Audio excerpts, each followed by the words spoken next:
Union, the musical director John Roberts. They are playing a programme which starts with Ride by Samuel Hazo, arranged by Jonathan Bates.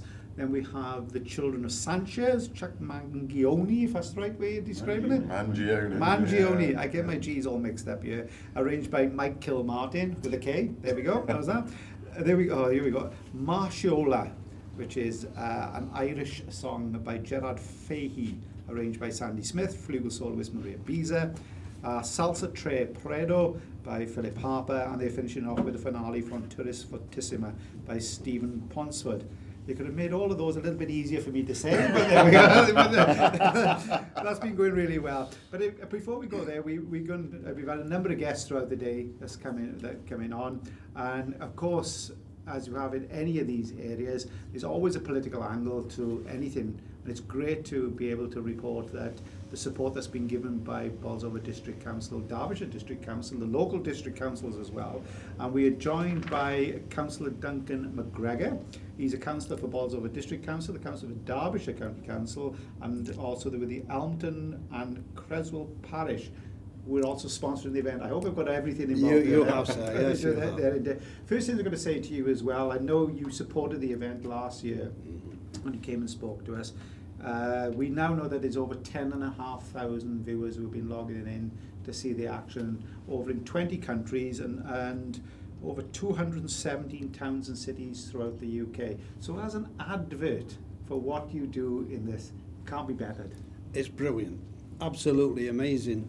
How even from last year, which was excellent news, to what you've read out now. And of course it'll still keep coming in. Mm. But what do you expect from a festival like this? And Bolsover District Council are absolutely over the moon with the success.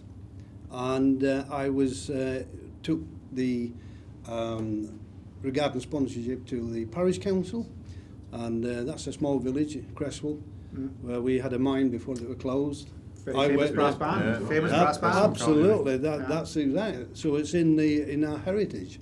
So there was no hesitation when we was asked, would you like to sponsor? And we said yes, of course we would.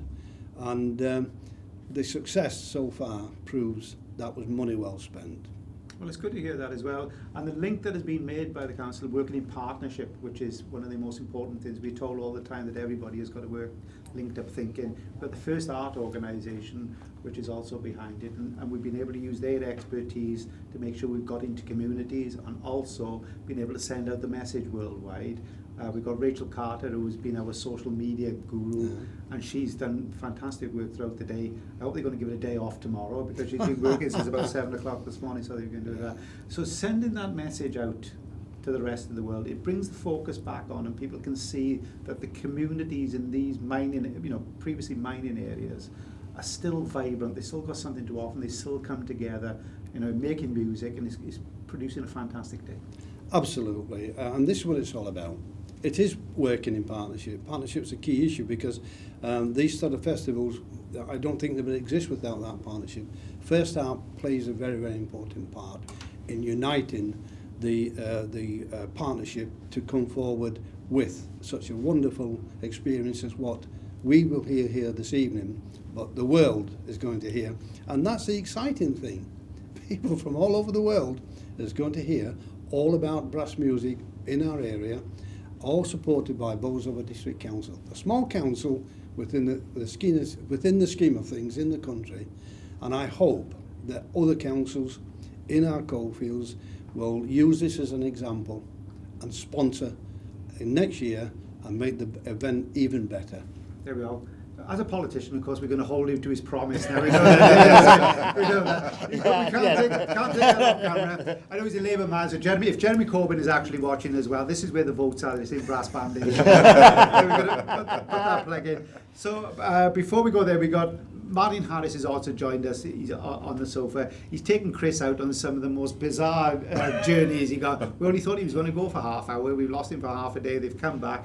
Foz, you've done a great job today. Tell us a little bit about what you've actually done quickly, and say, yes. how much you've enjoyed it. You've got a brass band heritage. Well, I've got brass band. You cut me in half, I'm a brass bander. I should be at band practice, so I'm going to sorry if you know where I am today. No, we went out today to Diamond Centre in Kirkby, and it and to meet people there, and it's just been wonderful. And we've been going around the area in the school interviewing in the bar area. In the bar. Quite a few times. Yeah. I understand. We didn't go to the bar. I've got to say, that's been a very popular area. And, It has. And the I amount wonder of why. comments that people have said who like to have a drink and watch the bands, where in a normal competition, you play, you go in the bar, you don't see any, because you don't normally go back in. So that's been fun. And I'm making a little film for First Arts to promote next year's show. And hopefully I'll get that cut together, if you let me go in a minute, so we can show that during the results, ladies and gentlemen. Don't forget, there'll be a little gap between the results, so I hope to have a little film so you can see a roundup of the day and some of the interviews that we did. And I've got to say, Chris was great. He's knocking on the doors at the news there. You know. Yeah, there's a job at Midlands today for you. Definitely. Okay, well, you find it for me, Phil. I can imagine now. This is Chris Thomas, News at 10. He's going to be on there for the future. You've enjoyed it, Chris, going around. Oh, we've had a great time. Talking to bandsmen and talking to that's the key to what we all do. And we meet different opinions. If they enjoy it, as I say, if they're in the bar, they're still there. The lights are still on, so they're enjoying themselves. Well, that's great. We've met old friends, haven't we? We've had a great time. We've met people that we've known for 20, 30 years. It's amazing. You come to here and you can literally see people you haven't seen for 20, 30 years. And 20 minutes. Or 20 minutes, if they've been in the bar. But no, the fact is, it's just a great get-together. And there are bandsmen that come here, and it's as a social. You know, they may not be playing today, but they've come as a social. But the other thing, and we've discovered this, there are bands people here who are helping out the actual, as volunteers, which is a fantastic. Where do you find that around the country? Well, I think the other thing is we're now meeting the next generation of bands people, following on from the generation of us. I mean, me and Fozzie played together in Desford Colliery Band many years ago. And we're now meeting children that are playing, that are the sons and daughters of people that we played with in bands, which apart from making us feel old, has got to be good for banding. Oh, Stephen Mead made me feel old. He looks so young. I don't know, yeah. You're not doing too bad yourself, It's the skin moisturiser. That's what it was, Stephen Mead. Yeah. Foss, thanks for joining us. Councillor, thank you very much. More than welcome. For the support that you've given. I hope it continues for many more years. We will. Chris, now that we got you back, we're going to do more work from you. And for the time being, we're going to go back to the hall with Simone, should be ready with the next band that is due on. Welcome to you in the hall here for the championship section, and a very warm welcome to all of you.